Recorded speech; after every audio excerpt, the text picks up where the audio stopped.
ಓಂ ಶ್ರೀ ಗುರುಭ್ಯೋ ನಮಃ. ಸಮಸ್ತ ಕನ್ನಡ ವೀಕ್ಷಕರಿಗೆ ನಾನು ನಿಮ್ಮ ಮಂಜುನಾಥ್ ಗುರೂಜಿ ಮಾಡುವ ನಮಸ್ಕಾರಗಳು.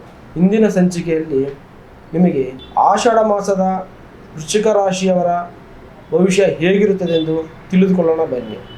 ಅದಕ್ಕಿಂತ ಮುಂಚೆ ನಮ್ಮ ರಾಯರಿದ್ದಾರೆ ಯೂಟ್ಯೂಬ್ ಚಾನಲ್ನ ಲೈಕ್ ಮಾಡಿ, ಸಬ್ಸ್ಕ್ರೈಬ್ ಮಾಡಿಕೊಳ್ಳಿ. ನಿಮಗೆ ಕೆಲಸದ ಸಮಯದಲ್ಲಿ ನಿಮ್ಮ ಜವಾಬ್ದಾರಿ ಹೆಚ್ಚಾಗಬಹುದು. ನಿಮ್ಮ ಪರಿಶ್ರಮವನ್ನು ಗಮನಿಸುವವರು ತುಂಬಾ ಜನ ಇದ್ದಾರೆ. ಸರ್ಕಾರಿ, ತಾಂತ್ರಿಕ ಹಾಗೂ ಭದ್ರತಾ ಕ್ಷೇತ್ರದಲ್ಲಿ ಕೆಲಸ ಮಾಡ್ತಾ ಇದ್ರೆ ವಿಶೇಷ ಅನುಕೂಲ ಕಂಡು ಬರ್ತಾ ಇದೆ.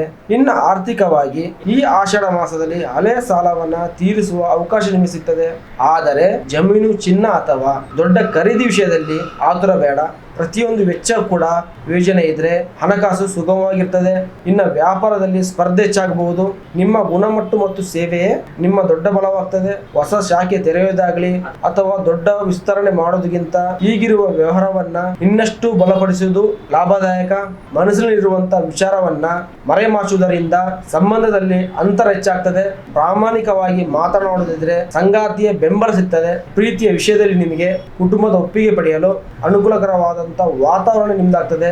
ಇನ್ನು ಕುಟುಂಬದ ವಿಚಾರದಲ್ಲಿ ಮನೆಯ ಹಿರಿಯರೊಂದಿಗೆ ಭಿನ್ನಾಭಿಪ್ರಾಯ ಬರಬಹುದು.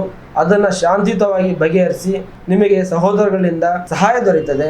ಇನ್ನು ಆರೋಗ್ಯದ ವಿಚಾರದಲ್ಲಿ ಹೆಚ್ಚು ಕೋಪ ಮತ್ತು ಒತ್ತಡವನ್ನು ದೂರ ಇಡಿ. ದೇಹಕ್ಕೆ ವಿಶ್ರಾಂತಿಯನ್ನ ನೀಡಿ. ವೃಶ್ಚಿಕ ರಾಶಿಯ ಅಧಿಪತಿ ಕುಜ ಆಗಿದ್ದರಿಂದ ಪ್ರತಿ ಮಂಗಳವಾರ ನೀವು ಶ್ರೀ ಸುಬ್ರಹ್ಮಣ್ಯ ಸ್ವಾಮಿ ಅಥವಾ ಶ್ರೀ ನರಸಿಂಹ ಸ್ವಾಮಿಯ ದರ್ಶನ ಮಾಡಿ ಓಂ ಅಂ ಅಂಗಾರಕಾಯ ನಮಃ ಈ ಮಂತ್ರವನ್ನ 108 ಬಾರಿ ಜಪ ಮಾಡಿ ನೀವು ಬಡವರಿಗೆ ದಾನ ಮಾಡುವುದರಿಂದ ಧೈರ್ಯ, ವಿಜಯ ಮತ್ತು ಕಾರ್ಯದಲ್ಲಿ ಅಡೆತಡೆಗಳು ಕಡಿಮೆ ಆಗ್ತದೆ. ಒಟ್ಟಾರೆ ಇದಾಗಿತ್ತು ವೃಶ್ಚಿಕ ರಾಶಿಯ ಆಷಾಢ ಮಾಸದ ಭವಿಷ್ಯ.